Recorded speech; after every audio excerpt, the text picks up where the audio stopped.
Good afternoon, everyone, and welcome. It's wonderful to have you all join us here today from wherever you are in the world. I'm very much delighted to introduce you all to our very first event of our new interview series on conversations on global IR at the GIGA. For us, this marks a really exciting new chapter in how we engage with critical questions about the study of international relations and beyond. For those less familiar with us, the GIGA, the German Institute for Global and Area Studies, we are a social science research institute based in Hamburg, Germany. We conduct research on political, economic, and social developments across Africa, Asia, Latin America, and the Middle East, drawing on expertise from across several social sciences, including international relations. So why this series and why now?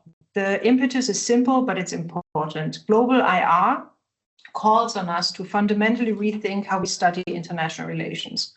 For too long, IR has been dominated by Western-centric perspectives, theories, and frameworks, and it challenges us to move beyond this rather narrow lens, to embrace diverse voices, histories, and experiences from around the world.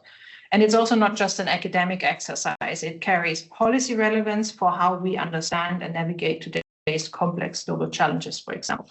But it's not easy to do. So through this series, we'll be having in-depth conversations with leading scholars who are grappling with these questions in different ways. We'll explore how IR and the social sciences more broadly can become more inclusive, more pluralistic, and possibly more genuinely reflective of global realities. We'll also tackle practical issues like knowledge co-production and building equitable research partnerships with the Global South, as well as ramifications for foreign policy making here in Germany and beyond. Today, we'll have the privilege of speaking with Rudra Sil and Eileen Doherty-Sil, whose work exemplifies the kind of bridge building that global IR requires. Rudra has, beyond his important work in comparative area studies, for example, on Russia and Japan, made influential contributions through his work on analytical eclecticism, an approach that helps us to move beyond rigid theoretical silos. Eileen brings extensive experience in integrating area studies knowledge into broader IR and global governance debates. Together, they reflect on both opportunities, but also the very challenges that global IR presents, and discuss how, for example, eclectic thinking can foster a more context-sensitive understanding of world politics. Our host will be Sinan Chu. Sinan is a research fellow at the GIGA. He obtained his PhD in political science from Syracuse University. His research interests include authoritarian politics, IR theory, science and politics, and legitimacy in global governance, with a regional focus on the contemporary People's Republic of China. More recently, he has begun to engage with the debate on global IR in detail and has published several well-recognized articles on the subject, including in the journal Millennium on fantastic theories and where to find them, rethinking interlocutors in global IR, an article which explores an embedded observer approach to engaging with non-Western theories. Our event today includes a Q&A session here in the room, but also online. So please post your questions and comments in writing if you are online. I will read them out. So whether you're deeply engaged in the global IR debates or completely new to the discussions, whether you're a scholar, policy practitioner, student, or simply curious about these issues, you form a central part of this exercise. So before we begin, a few practical notes. The conversation is being recorded and will be made available afterwards on our website. So please feel free to share it with colleagues, your network who might be interested. And this is just the beginning. We're planning more of these conversations through 2026, building an ongoing dialogue and also educational resource around global IR. And I hope you'll join us for future events as well. So now let's dive into what promises to be a fascinating conversation. Welcome to all of you once again, and thank you for being part of this inaugural event. Sinan, please, the floor is yours. Thank you so much, Miriam. Thank you so much for your very generous introduction. And Eileen, Rudra, really nice to meet you, even though I'm speaking from Beijing. Quite a long way to go, but I'm very happy to join you online here. Since Miriam has already provided a very extensive introduction to both of your work, and I think most of the students and audience here are very familiar already with your scholarship. I won't go over and all the details and or asking you about specific research topic that you guys are engaged in, but instead I will jump straight into the topic. So in your current research or in your past research, or in your experience of doing studies on various topic in general, what in your mind counts as non-Western perspective or indigenous perspective, or have you encountered any specific instance where you think that existing theoretical tools that are commonly found in the syllabus of university are not capable of explaining the things that you're observing in your research? You want to start us off? Sure, I'm happy to start. Hi, everyone. I'm Eileen. Thank you so much for having us. And I actually want to say that I appreciate you starting off this series with two people who do not identify as global IR scholars, right? We are people, I mean, Sinan, you are so much more immersed in the theories of global IR than I think either Rudy or IR, although we're both familiar with it for sure.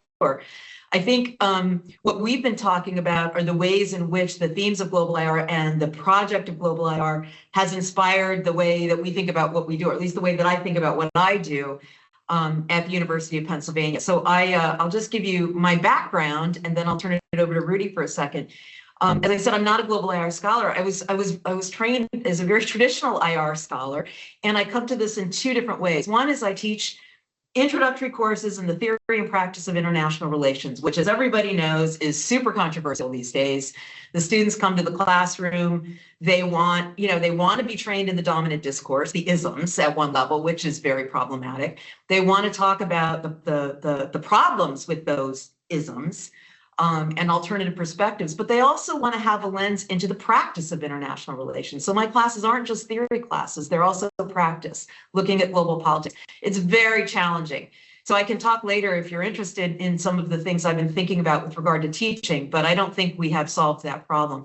The other way I come at it as a human rights scholar, I teach classes in international human rights, law, and institutions, really at the global level, at the level of the United Nations, which is a field that many global IR scholars have no sympathy for, right? They look at global in human rights as a Western project, as a set of maybe epiphenomenal institutions that reflect a Western sort of history and power relations.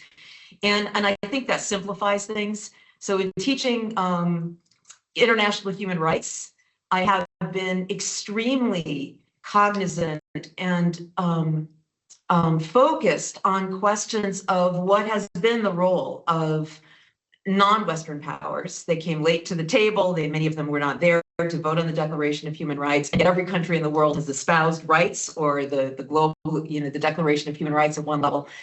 And really, I think many of the themes of global IR, and I'm happy to talk about which ones I think are most important in that regard, have helped me tease out for my students and for my own research how to bring non-Western voices in a more authentic way. Yeah, me too. Thank you very much for having us here. So I'm very grateful to you, Sinan, and you, Miriam, for arranging all of this. And as Eileen pointed out, I'm not a self-identifying global IR scholar per se, but then again, I'm not a self-identifying anything per se. But I can tell you a little bit about my background and why I have a few things to say, at least, about global IR. I'm primarily in the field of comparative politics, given the traditional subfield boundaries of political science. But from the very beginning, my interests have always been very general, cross-regional, even though I was trained as a country specialist in the Soviet Union and Russia, starting during the Cold War. So right away, if your area of focus is the other side, the second world, and you're in the midst of a Cold War, it's very, very hard to separate international affairs and foreign policy topics and geopolitics and security issues from domestic politics. So from the very beginning, I was troubled by the boundary between comparative politics and international relations. Those were the two fields in which I passed my PhD exams. And I took courses in both fields, learned more in the IR seminar, in fact, in terms of issues of paradigms and research traditions and levels of analysis. And I always wondered why there wasn't more communication along those lines of epistemology and of ontology, cutting across those fields of comparative politics and international relations. But the kinds of problems I was brought to were all also begging for some type of transnational framework. And IR was not providing that. I was interested, for example, in how big non-Western countries or ambitious non-Western countries like the Soviet Union or Russia and Japan in East Asia in the early 20th century started to think about their problems of economic development, their goals, their desire for regional influence and power, eventually global power in the case of the Soviet Union, and how the existence of the West, a region that was already seen as economically advanced, technologically advanced, was affecting their choices.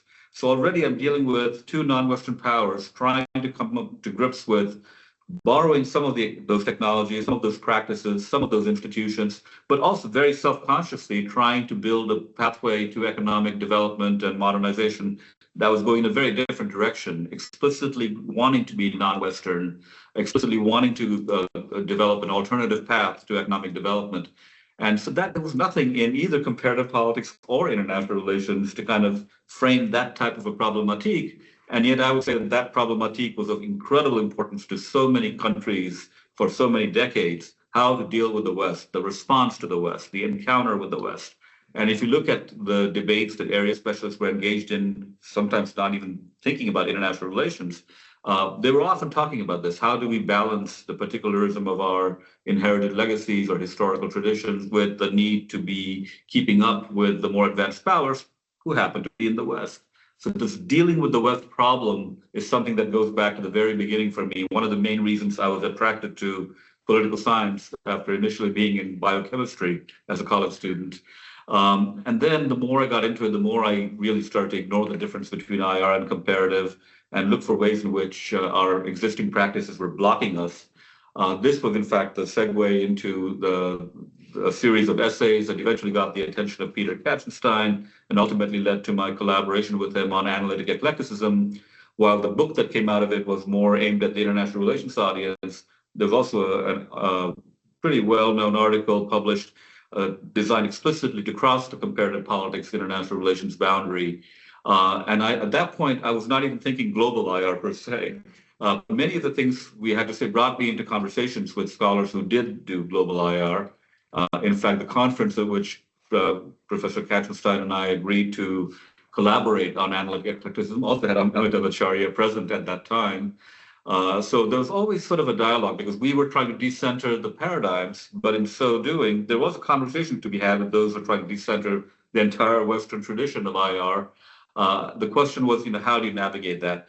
If you're interested, I'm happy to go further into the analytic eclecticism issue and how it relates to global IR, but maybe we wait on that a little bit and come back to it.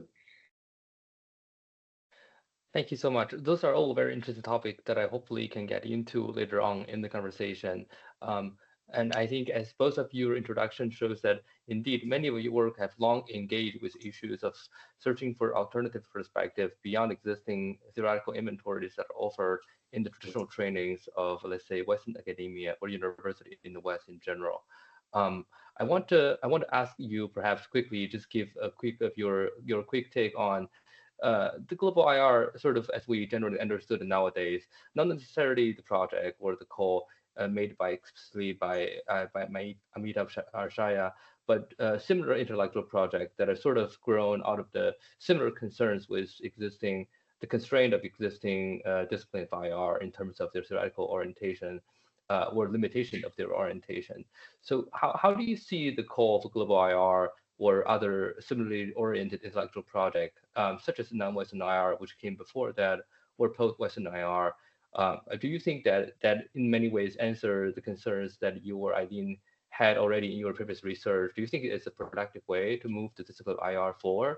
And does that answer your call also for sort of decentering-ism and then moving beyond the sort of paradigmatic debate in the discipline? So I'm going to start that. I'm a big fan of global IR. I know there are big divisions and there's a lot of questions about what that is and what the boundaries of it are. And I don't know that I have all the answers to that. But I came into global IR as I was really struggling with how to think about international human rights, going back to 1947, we've had these really stale debates about universal rights. No, wait, they're culturally relative rights. They cut across all countries. No, wait, it's just something that Western countries did under a period where many countries were still colonized. And, if you go to the United Nations website, you will see that they talk about how every country in the world has endorsed the Declaration of Human Rights. Every country in the world is a member of at least one human rights treaty, and 85 4 or more. But that didn't seem to really be getting to the heart of things. I think I was also struggling with the fact that coming into human rights discourse in the 1990s, when I really did, it was a time of great optimism about universalism, transnational advocacy networks that all seemed to be kind of, advocating the same kinds of norms that were coming together. And we weren't interrogating differences at all, I think. And my students were asking me all the time about the differences. Why is one country doing this and not that? Why is this country a member of this treaty, but this country is not? So Sinan, I actually still think that what Amitabh Acharya did was path-breaking. I know we've evolved quite a lot, but I still go back to his work in talking about the global turn in IR, and he starts with the false, that this dichotomy between universalism and relativism that I get stuck with in human rights is a false dichotomy, that we should look for sort of diversity, but pluralistic universalism. We should look at regions, right? I mean, IR theory was not, and international human rights discourse was not really unpacking the black box of a state. What China is doing at the United Nations or what England is doing at the United Nations, we were treating them as countries. But at the same time, understanding diversity, embracing diversity, but not embracing essentialism, right? A country like China or the United States has been ever thus. It's unchanging, or it's somehow so different that we have to understand there is a Chinese kind of human rights and a US kind of human rights. So that really inspired me. And to think about area studies and comparative area studies and non-Western narratives in unpacking what's going on at the highest levels, I guess, in Geneva in human rights discussions. But you have, you said this has evolved quite a lot. I totally agree. I think since Amitabh Acharya in 2014 gave that talk at the International Studies Association, there's been a lot of work done on relationality, the ways that countries constitute each other as opposed to only having unidirectional challenge. There's been really great work on how we should learn and unlearn, how we should see differently, maybe think differently, embrace curiosity. These are very broad principles for me. I don't get really deep into the ontology of it. I've read some great stuff about that, but these are the themes, that really inspire me. So I think last thing I'll say is that point about relationality, I don't think showed up so much in Amitabh Acharya's initial speech in 2014, but it's one I think about a lot. Well, I guess I can add a couple of things. One is that I think global IR wouldn't even exist or be necessary under that label if mainstream IR hadn't developed the way it did. Mainstream IR would have been global IR had it not been for the specifics of which institutions and which universities were setting up what kind of departments, what kind of name, and then what kind of gurus we were, taught to follow and respect and organize our debates around.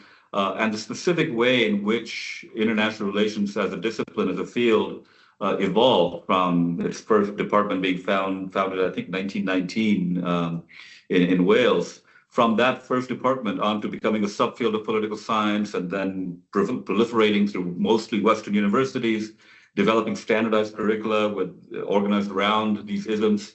All of this sort of went down a path that completely denied the relevance of historical complexity, sociological processes. That's what made constructivism as a field kind of interesting, but it shouldn't have been necessary. I mean, social science as a whole had room for the interaction of sociological concepts and institutional concepts and power and interests. People studying these problems in the classics, from Weber, Durkheim, these great founders of social science, they had a curiosity about this intersection. But IR, for some reason, because maybe it was too tied to the world wars and the Cold War, got sort of a focus on a certain set of questions and a certain set of actors that I think shaped the boundaries of the field. as if it was the entire field. And that's what made global IR necessary. And I hadn't really thought all of this through myself, except to be uncomfortable with the way IR was bounded, the way it was given meaning, the way it was taught, the way research questions were developed. And then you have some powerful figures at powerful institutions, including very, very respectable scholars whom I actually learned a lot from, like Ken Waltz at Berkeley. These guys start studying up. I don't think Waltz was out to create a paradigm, but the ideas were powerful, and when it comes out of a well-written book that is elegant, short, easy to read, easy to circulate, suddenly it kind of like took on a life of its own, and then critique of that paradigm through neoliberalism took on a life of its own, and suddenly you seem to think that this is the field and this is how we must teach it. Really, it was a silly debate between realism and neoliberalism because they were asking different questions altogether and not really coming up with anything better on the other person's question. But it really framed the limits of IR as far as I could tell, which is why global IR to me became the natural ally. I didn't think of myself as a global IR scholar, but my frustrations were the same ones. They were about over-relying on Western history, over-relying on Western actors. And then perhaps the most concrete thing I can say about that is elevating certain research questions and ignoring others or being unaware of others. For example, a fixation in security issues on great power politics. I guess it's understandable that Western actors would be interested in that after going through 2 world wars. But most of the world, even if they were involved in some way in World Wars I or II, they had other kinds of security problems. Some of these security problems cut across national borders, not between nation states, but across nation states. Sectarian violence, communal violence, internal wars.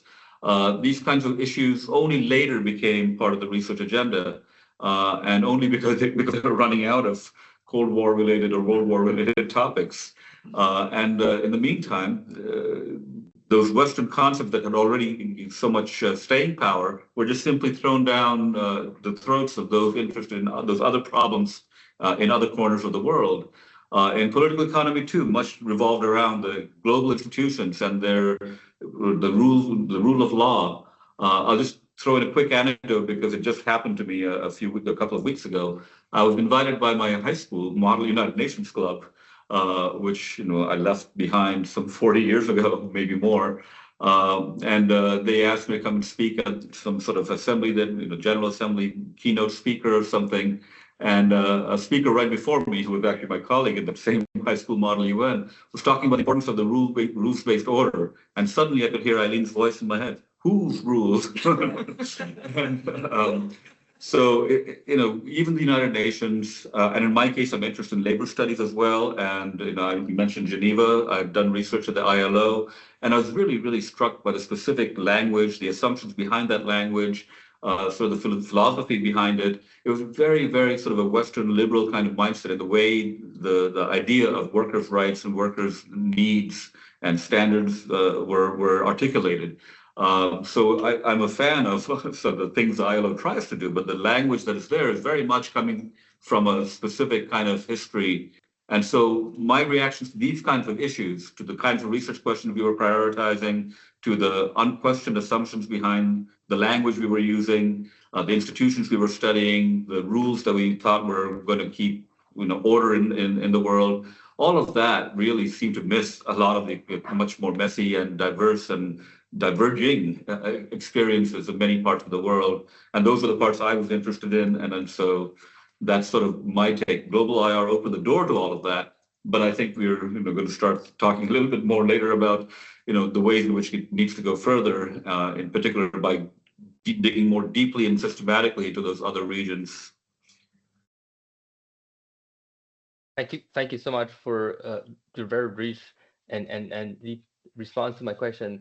And I can sense some of the enthusiasm that I have similar experience in this roundtable that me and my GIGA colleagues organized at the European International Studies Association conference a couple of years back, where we were able to have a similar conversation, but at a more sort of preliminary stage with people with backgrounds in both IR or in IR as well as area studies, where we also heard similar enthusiasm from different scholars about how global IR offer the platform for people to explore their research and how they speak to the broader agenda of IR from topics that previously perhaps were considered as part of the bigger research landscape. So I want to pick up one thing that sort of come out from what you were saying earlier on. At some point, Eileen also mentioned the issue of essentialism, which has been a point of concern or a point of debate in the existing discussion on global IR. So sort of picking up on that, and as we all know, that there has been a considerable debate since the very inception of the global IR project. And in I think in 2024, International Theory published a symposium where contributors sort of debated the issue of the so-called essentialism trap in the existing global IR research. And in this year, a rejoinder was published.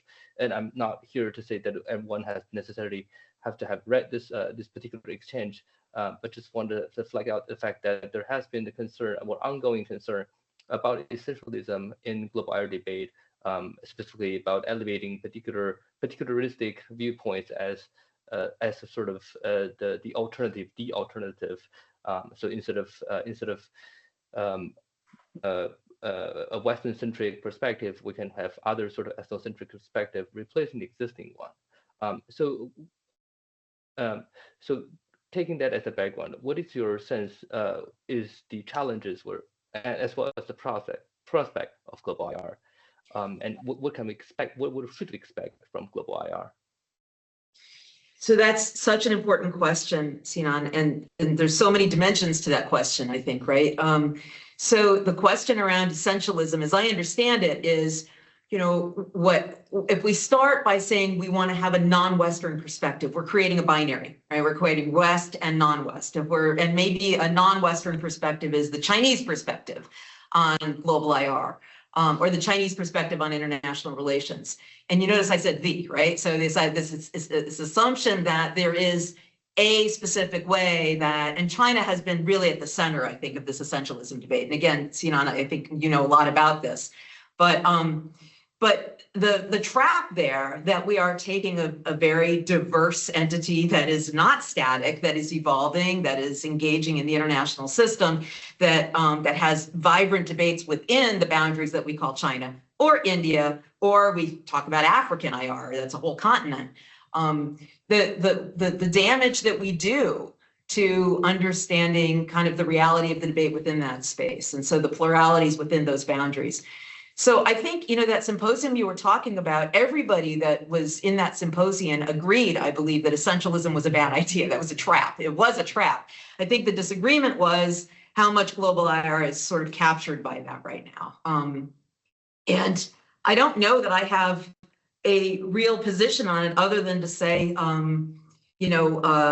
who was it in the rejoinder to it? They sort of said, look, this is, there's big roof, right? There are some theories that do fall into this trap and probably shouldn't, but there's a lot of really good work done unpacking the debates within China now, as I understand it, between various schools. The rejection of Indian IR within India as pretty much the trend.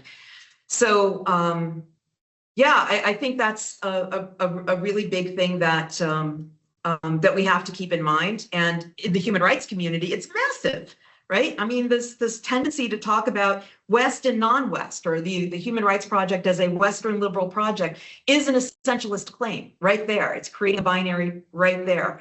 So it's dangerous.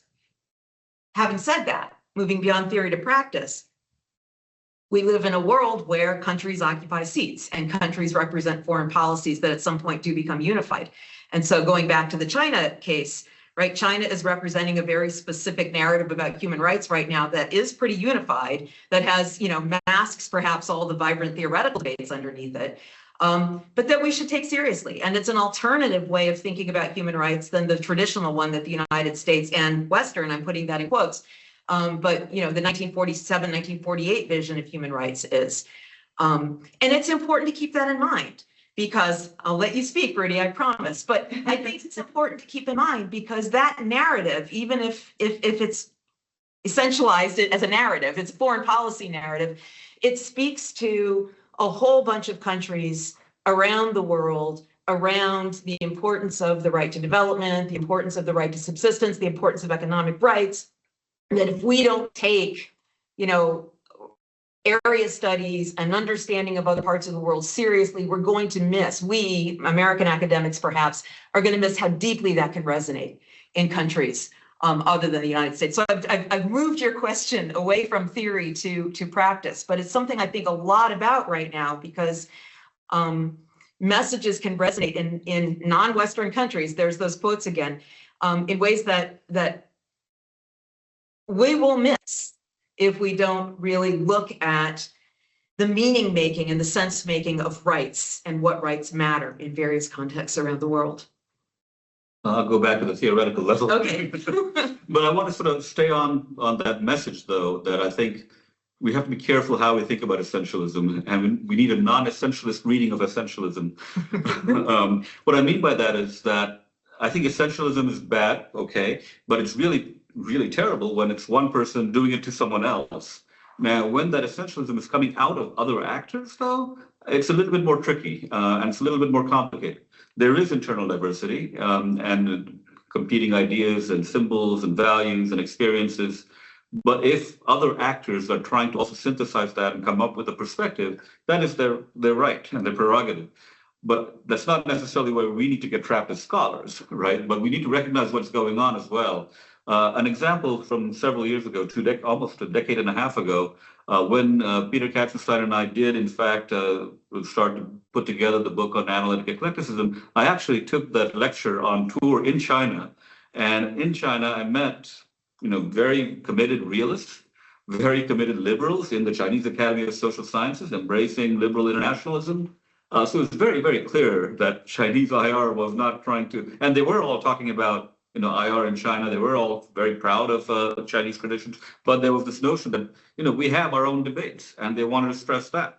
At the same time, one of the concepts I threw out during my discussion was pragmatism, but it was meant philosophically, capturing Western philosophical tradition of pragmatism as a potential alternative foundation for our theory. It didn't mean just practical, but they heard it that way, and they grabbed it, regardless of whether they're realist or liberal, saying, we Chinese have always been very practical, very pragmatic. This is part of who we are.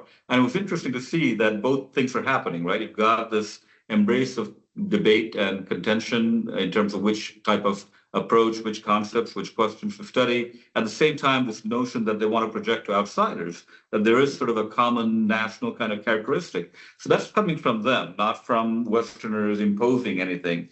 So when that happens, I think we need to be a little bit more careful about what, dismissing it out of hand and try to understand more about what is breeding this type of need to synthesize and create a common framework. And maybe I'm sensitive to this because I also, in my comparative politics hat, when I wear that, I'm thinking also about problems of nation building and making, national identity. That is also the same type of process. There are different views, but then somehow at some point, especially coming out of colonialism, post-colonial nations have to come up with a myth, a national identity, a national set of symbols that can serve as a basis for unity. And that itself is not an essentializing project, it's a nation building project. And I think recognizing the different purposes, and that project can have its own exclusions, right? But I think we as scholars have to recognize how those exclusions are being generated, who's generating them, and what's going on. So I think it's tricky to just sort of be dismissive about essentialism without recognizing who is doing the essentializing. And then if it is the other actors, the non-Western actors themselves, we need to understand, who is losing out as a result of that, and what benefits that might be attached to that from other points of view. So I don't know how well that maps on to the way the global IR debate has been unfolding, but I do think it is relevant to it. So maybe I'll just leave it at that and move on to your next question. Thank you so much for your very thoughtful question. I think that's a question that we can keep debating for the rest of the day. So better that we leave it to after party. So in the interest of time, I would like to move on to questions that I have, perhaps another 2 or 3 in the interest of time, on the more practice part of the issue. One question I had about is publishing practices. So as part of the global IR concerns, do either of you perceive difficulties in terms of when you interact with your colleagues or students do you perceive difficulties for people to get published while not using non-Western theories in their research? Have your students or colleagues experienced difficulties, incentive or disincentives in that regard, either in writing journal articles or books or grant proposals?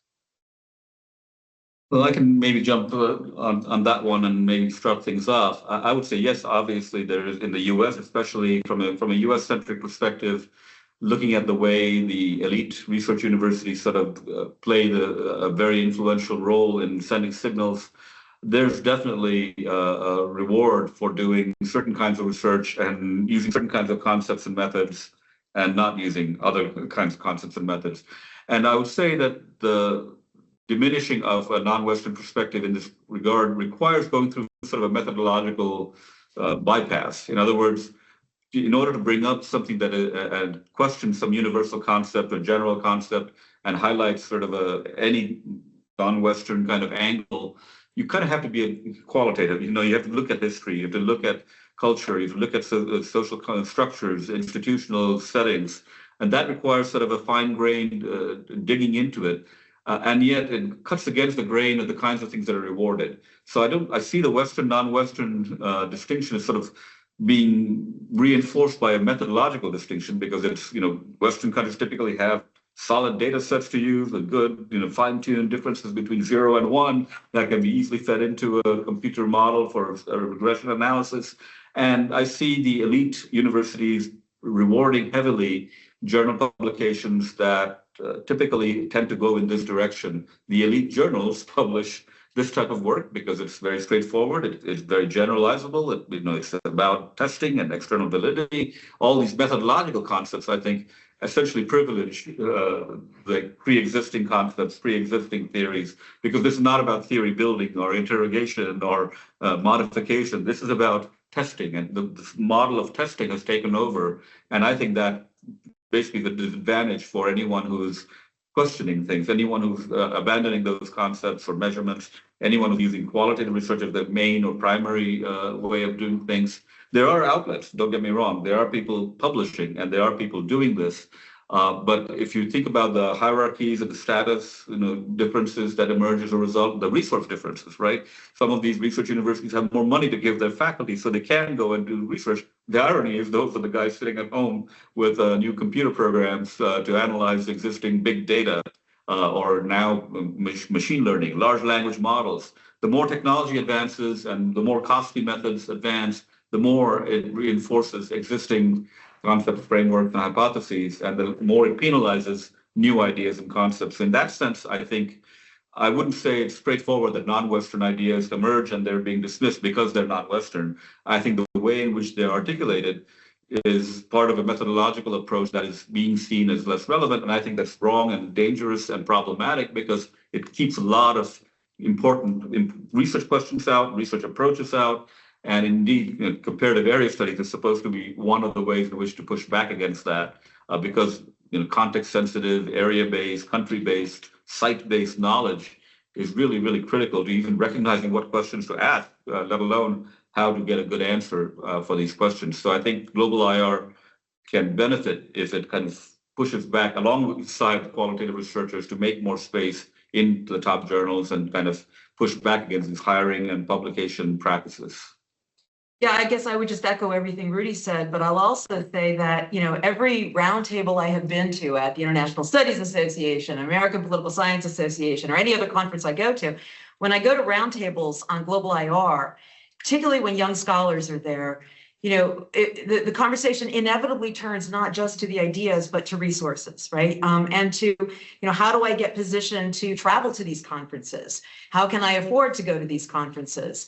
What if English is not an easy language for me? So such good, ideas that are there, but are being maybe placed in journals that are not capturing the attention of the community that considers itself the broader kind of, the gatekeeper community.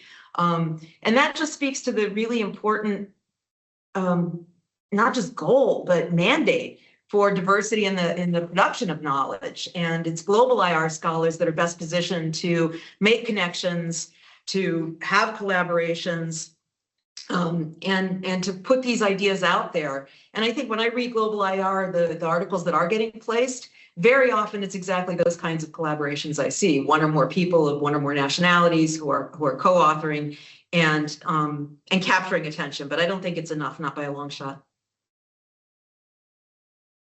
So if I may, maybe perhaps I ask a last question before we open up to discussion. I have this one last question that I think perhaps is most relevant to our audience. Many of them are students who are currently enrolled in doctoral programs in Germany. And I want to ask both of you who are absolutely experts and extremely important scholars that I have read since grad school, and both of your work have impacted in a way, not for sure, many of them I was not a particularly hardworking students, but I came across important works and I make sure to spend good time on it, not to just prepare for the seminars that they followed, but also to make sure to get really the important message out of it.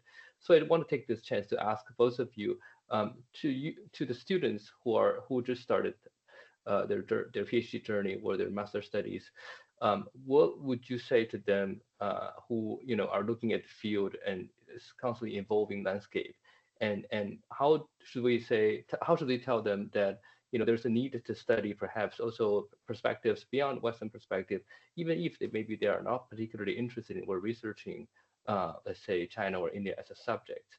How would you advise students who are, or on the other hand, how would you advise students who are interested in engaging with the discussion of global IR?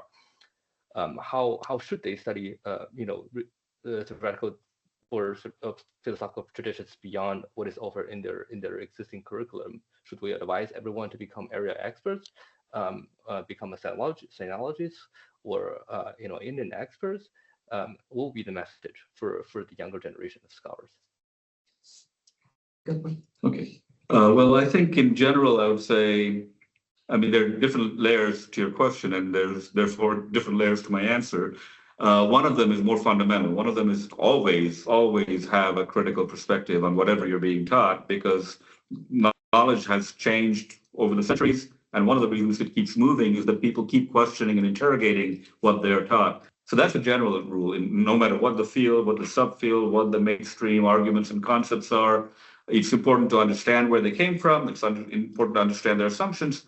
But if you don't share their assumptions, you don't have to sort of just kowtow to it and keep on going. It is important to be able to critically, independently think and see what appeals to you, what bothers you, and to identify questions and approaches and assumptions that are important to you.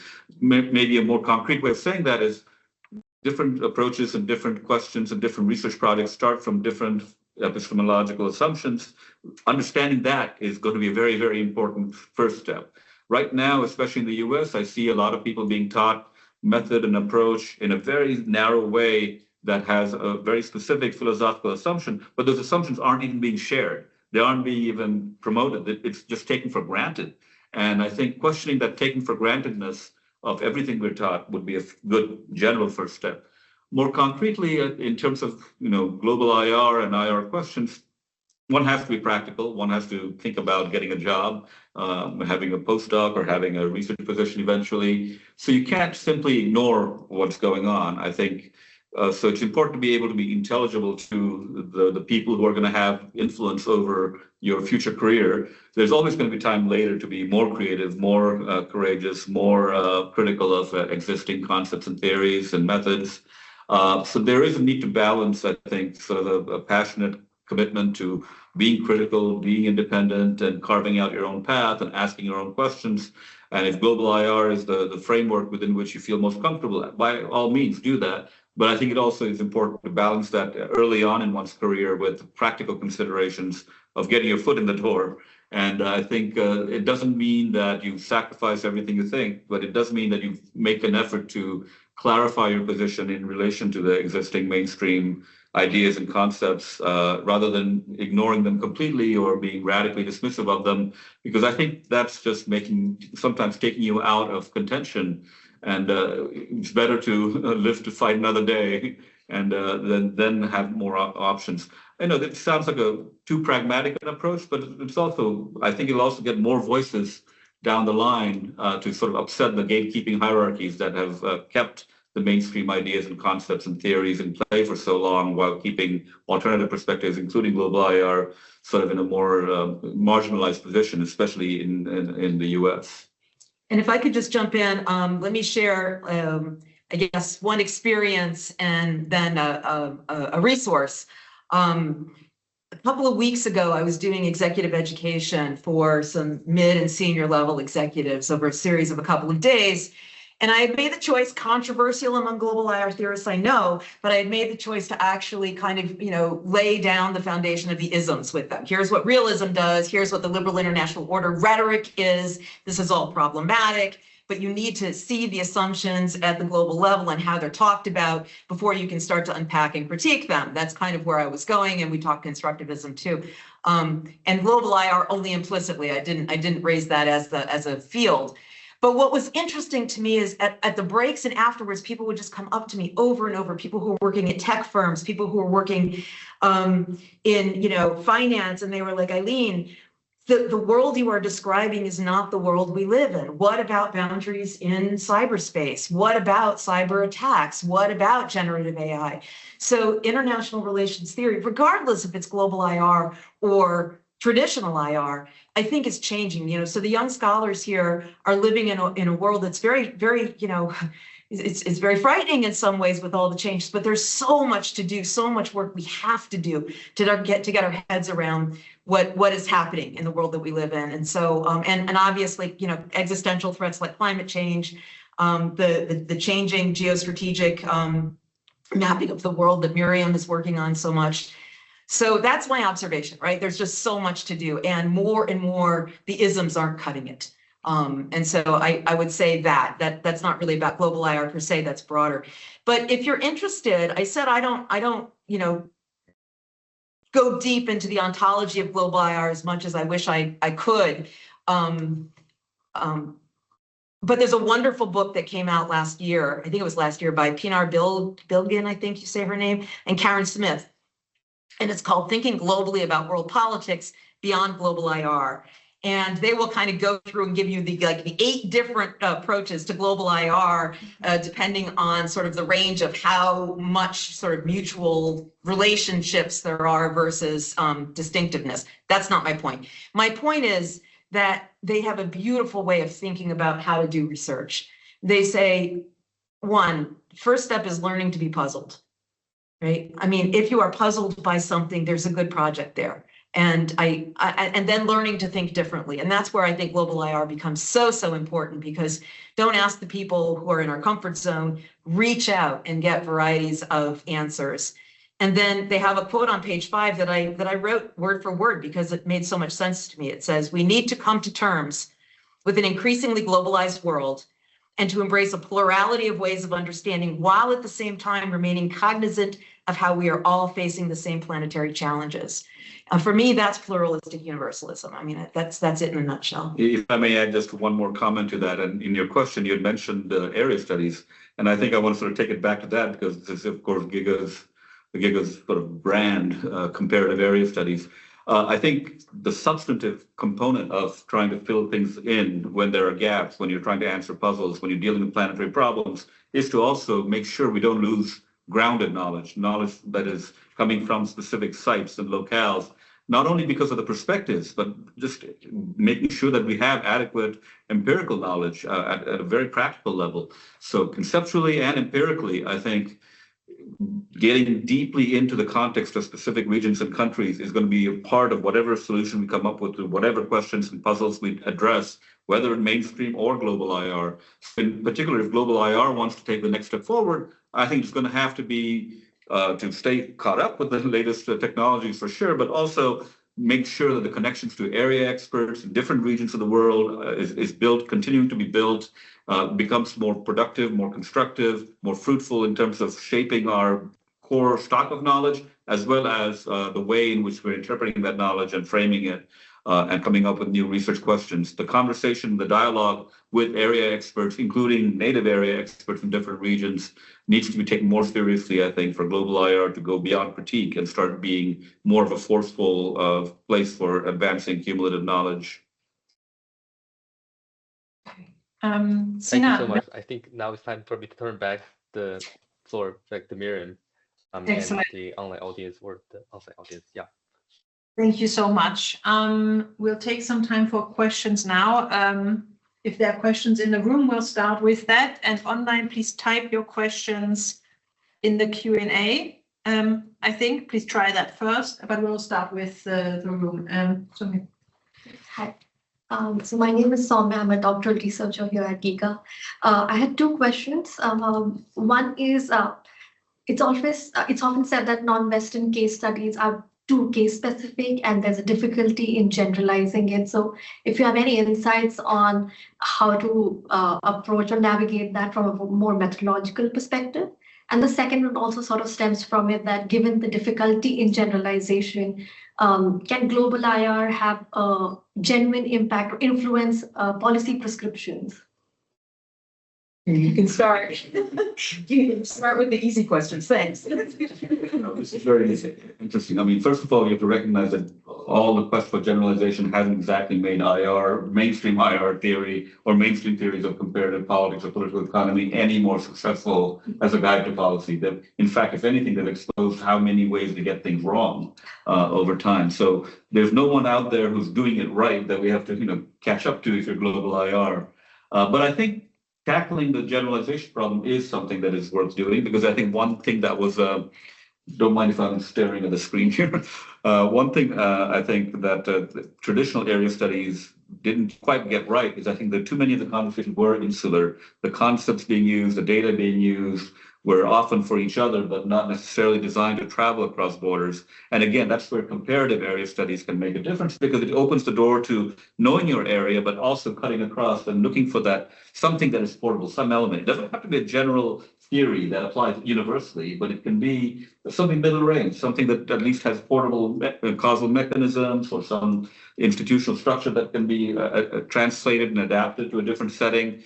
But showing that area-specific, country-specific information has some traveling power, I think, is important. But that doesn't mean diminishing area studies. It means leveraging it, diving more into it, and engaging with another area studies community to kind of like surface the way in which you can translate those ideas across borders. So we have to get rid of the idea that generalization is some universal, elegant, parsimonious theory or model that covers everything, a covering law. If you can get away from that notion of generalization and recognize that we all generalize, even a country-specific observation involves multiple observations over time before you can say anything. So generalization, we are all doing it. So there's no special skill that anyone can claim by being Western or quantitative or anything. So I think non-Western cases can easily provide the basis for something that travels. I would say portable is important, not generalizable to the maximum level of abstraction. And then you can, but that is important. That's how global IR can make progress, by doing that portable middle range thinking. Yeah, and so let me pick up. We had a very interesting conversation the other day, Brittany, I think, where you were talking about some of the specific ways that we got things wrong in ways that matter. But I'll give you one from my field in human rights. So I told you I started sort of in the early 90s. That was post-Cold War. And sort of there's this great idea of global civil society. We all sort of are converging on democracy and rights. And that good ideas will bubble to the top, right? And one of my favorite books on international human rights is written by a professor at Duquesne University in Pittsburgh, Pennsylvania, in the United States, Clifford Bob, called The Marketing of Rebellion. And he starts with this generalization question. You guys just got it wrong. You got it wrong. You have this idea that you have this happy civil society and rights just kind of work, and Amnesty International will recognize rights. And so if you see Amnesty International on a campaign, it must be a good campaign because global civil society has spoken. And what he did was he took paired comparisons in Nigeria and Mexico and said, let me figure out when these things get the attention of the international community, right? So what's a positive case in Nigeria, the Ogoni people, and a case, I can't even remember the negative case because it didn't get the attention, right? And the Zapatistas in Mexico paired against, again, don't remember. And sort of, parsing out the processes by which rights bubble to the top. And he essentially made a supply and demand and marketing message, right? I mean, and a typology that was portable, right, about strategies of rights activists that may in fact work at the global level. What kinds of things do you need in your toolkit? totally push back against this very, very optimistic conventional wisdom. For me, that's a story about generalizability. It may not be where your passions are, but there you go. Excellent, thank you. Are there more questions here? Yes, I have a question that I would like your thoughts in. I know that you also teach students that don't necessarily go into academia. And we've heard this morning also how the glory days of various studies were during the Cold War, in which there was this attempt to also understand the third world and how they saw these great power politics. And I'm wondering, yeah, with the decline of end of history thinking and this sort of thing that Eileen just referred to, whether and also with the rise of AI, in which the barriers to do these very sophisticated quantitative computational models, I would argue, go down. If the area studies and this like contextual knowledge doesn't become relative to the market or to just like the ideas economy, we call it like that, more scarce and therefore more sought after. And then here, when we're thinking about, you know, when you said this tip for early scholars or for people interested in going to CAS or area studies, how like the necessity to being intelligible to the people one influences, right? And so this is of course true of being intelligible to perhaps other social scientists and so on, but I'm wondering if we can, if CAS or area studies can capitalize on this moment too, and go even beyond sort of like academic circles, like where is this knowledge also prized, for example, in the business sector or in other places, and how does this kind of education and infrastructure of area studies and areas knowledge, and of course the comparison of that look like for educational institutions and in general people? And yeah, I would love your thoughts on that, especially you, Eileen, too, because you work with people who study business a lot. But yeah, just wondering your thoughts on that. God, that's an amazingly good question. So I work with people who study businesses and specifically, and they come from all over the world, but a lot of the people I work with are Americans who were raised sort of in the American context. And I was talking a little bit about this at lunch today, you know, that people who don't know what they don't know. Right? They come to conversations making all kinds of assumptions about, you know, capitalism, let's say, as a best practice, and how capitalism and democracy go hand in hand, and a variety of sort of assumptions they bring to the world, that when you start to make them and ask them to engage in a systematic way, other positionalities, other ways of thinking, it puts a mirror in front of their face. So, you know, in the United States, if you take a sort of a class on cultural awareness, we always think it's other people's culture, right? Or human rights, it's other people's human rights issues. And what I really think is that from the business world, at least, it's really about being aware of the blinders that we have, certainly in the United States. I can speak less to Europe and Germany about that, but that's maybe not what you were looking for, but that's the first thing I think of. What about you? Yeah, I mean, I think in some ways, I think the practical world of either business or public policy might be an easier place to sell area studies and qualitative knowledge of context, because they're not wedded to grand schemes and theoretical models or methodological training that you must follow these certain rules of research design and causal identification. If you're not trained to believe all those things and take it for granted, then you're thinking about practical outcomes. And in practical outcomes, it's much easier to show how existing theories and ideas and concepts are not working. Or you look, here's something you missed, here's something you didn't see. And they're actually going to be, I think, more amenable to the argument that despite AI and the efficiencies it's caused, it's easier to show them, here are the blind spots. Assuming we can find them ourselves. I'm not assuming that we know and others don't. Sure. But I think the very fact that they're not academicians who are wedded to a certain way of training and a certain way of looking at the world, based on their, philosophical foundations, leaves them more open to thinking about practical consequences of knowledge. And I think, I mentioned earlier the phrase pragmatism as sort of a philosophical foundation for myself as a scholar. But one of the things about that foundation is that it is about consequences of an idea rather than about any other inherent quality of that idea. Yeah. And that means that in the business world or the policy world, right, anything where you have to make a decision that is more short term, that isn't connected to some grand worldview, then you're thinking about the actual outcome. And so I think you can show, it is incumbent on show, here's what you're missing.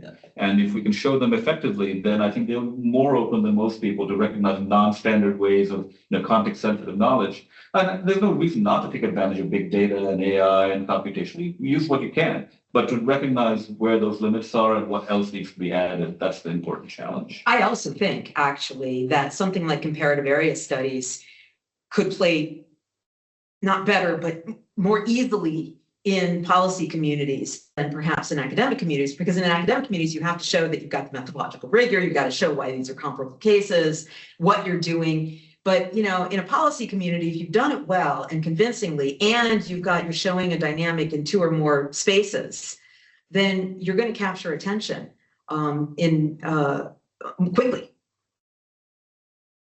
Okay. Yeah, final question here, Because we're also coming to the end of our time. but we have a final question. Thank you. And my question is derived from the conversations we have been having, because I think we are at a critical juncture where a lot of the fundamental, the large questions of power, democracy, people, actor, seems to be up for grabs. Because there is a lot of contentious discussion and debates happening. And at this point, when does global IR, because I've been in so many fora where I hear people from different parts of the world, there is the problem of solipsism creeping in, where someone might think what you said, the essentialization problem, where the way one approaches how it looks at the world, the methods they prioritize, the values, all of these may be different to the same research questions or may not be that so. So when do we stop? At what point do we stop decentering and deconstructing and recentering in a collaborative way so that we reach a point where we speak a common vocabulary of cooperation while being sensitive to our diversities? What a great question. And that brings us full circle, because Sinan was talking about that symposium, I think, about the essentialism problem in global IR. And I think one of the debates within that symposium was exactly your question, right? So where do we go? Is global IR a celebration of diversity? I mean, what's the old expression? Let 1,000 flowers bloom. Do we just celebrate the diversity and pluralism and make more space for what we see as less powerful countries, less powerful actors? Maybe. But Michael Barnett and his collaborator, whom I'm forgetting, Sinan, in that symposium. Say it loudly. Yes. Thank you. We're sort of raising what they call door number 2, as I recall. I think that's the same article, Sinan. Door number 2, which is, maybe what we should do is step back and say, what can we be as a community? Are there boundaries? Are there things that we can do to say that we as a global community, as a global IR, can make I shudder to say disciplinary contribution to, but make a pointed contribution to. And what would that be? What are the boundaries of what we do? And then they say, perhaps maybe it's the notion of governance and how we understand governance, because there's been a lot of work done there. I myself have really mixed reactions to that, because one thing I didn't get a chance to say today, but would have liked to, is that much of the global IR themes that inspired me over the years and recently are from people who don't identify as global IR, but work in the same way. Or a global IR scholar, an article, Barkawi, that he wrote back in 2006, before global IR was a thing, was one of the most transformative articles I've read. So I like the 1,000 flowers blooming too. So I think that door number 1, door number 2 metaphor that was raised in the symposium is the choice point that you're referring to. Go ahead. The phrase, I think, is 100 flowers bloom, but I'll take 1,000. 100 flowers bloom, got it wrong. So it's very important to make sure that they're not all from the same stem. From China, Chinese history. But I hear 2 questions in there. One is in your preamble, which is that, are we at a special moment in history? And I think we are. And I think if you look back at the development of the discipline and the points at which big theoretical arguments have exploded and room has been made for new approaches. You can see that, for example, in the 1970s, the time of the Vietnam War, Watergate, all kinds of problems in the US, that's when the big theories collapsed and there's room for new arguments. And I'm thinking more in terms of comparative politics, development, things like that. But so we are now at a time when some things that we took for granted after the Cold War, democratization is here to stay, liberal capitalism has won the day, end of history, the world is flat, those kinds of that kind of thinking was dominant in the 90s and early 2000s. But clearly, as we get past that, 2008, 2009 global financial crisis kind of exploded our confidence that, we have, Friedman-esque liberal capitalism solved all problems. And now we're watching, right-wing populism sweep through, including in the beacon of democracy, the United States. So you're beginning to see that a lot of the things we took for granted about the end of history were completely premature, and maybe we'll never get there. But that does create openings to question things more than ever before. So I agree with you that it's a special time where global IR can make its impact felt, which makes it all the more imperative that they start not being incoherent points of critique of darts coming from different directions, but start thinking at the next level, which is about ways to put things together. And here I'll just end with a nod to something Sinan mentioned earlier, analytic eclecticism. When Peter Katzenson and I wrote that, we were thinking primarily in terms of the isms in the sort of general IR syllabi. I personally was thinking about it in comparative politics as well, and which is why our article version, which I do recommend if you're not a traditional IR person, that article version is about cutting into comparative politics. And the logic of that argument is very portable, very generalizable. It is about looking for mechanisms that can be connected, ideas that can be translated. Looking for more complex arguments that are around specific problems, not looking for grand theoretical frameworks. So if global IR can be attached to something like that, where it doesn't have to be a grand theoretical synthetic alternative framework, that's just going to get you into the same cycle, I think, of other people then coming and criticizing that framework. But if it can be a forum, an arena, a style, an ethos for designing things around problem-centeredness and taking advantage of any argument from any perspective and looking for ways to translate. Translation, I think, is a very important concept. And there was an interesting article that just came out in the American Political Science Review, one of the few that you'll find that are, from like qualitative researchers. This idea of translation, I think, and how do you make a concept good from one place, travel to another, the way you adjust measurements. There are ways to bring things that seem to be incommensurable, seem incoherent, into dialogue with each other. And we did this in the context of analytic eclecticism that is not about global IR, but I think it can easily be portable and help deal with this problem of incoherence and generate more, maybe not a single unified alternative, but multiple coherent alternatives for specific problems. So hopefully. Okay, there's just one question online from our common friend Nora Fischer-Ona, who just joins in from her commute. She's asking, and it's sort of about the darts that been posed about the present political climate and how the rise of right-wing nationalist movements in the US and Europe, with all the demonization, of course, for diversity and inclusivity, what's the prospect for global IR? I would add, how can we kind of protect it in a way? You start. Nora, you had to make things complicated. Well, very happy to have you join in. That's great. I was delighted to find that Miriam is a common conversation with both of us, but not surprised at all. For those people who are not familiar with the comparative area studies volume that Rudy just co-edited, Nora was a contributor to it and wrote a really wonderful article in it on global IR. Yes, in fact, Eileen and Nora were our representatives for stimulating the dialogue between comparative area studies and global IR. But yes, global IR certainly needs protection, but it's always needed protection, in my view. I don't think this has increased the pressure on it, because it's always a matter of trying to get in, especially in the US, right? In the US context, there are gatekeepers, there are deans of the discipline, and sort of figures that shape the ways in which something gets recognized or marginalized.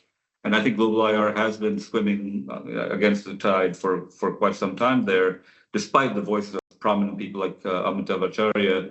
I think the real issue is, does the present moment make it any harder in that regard?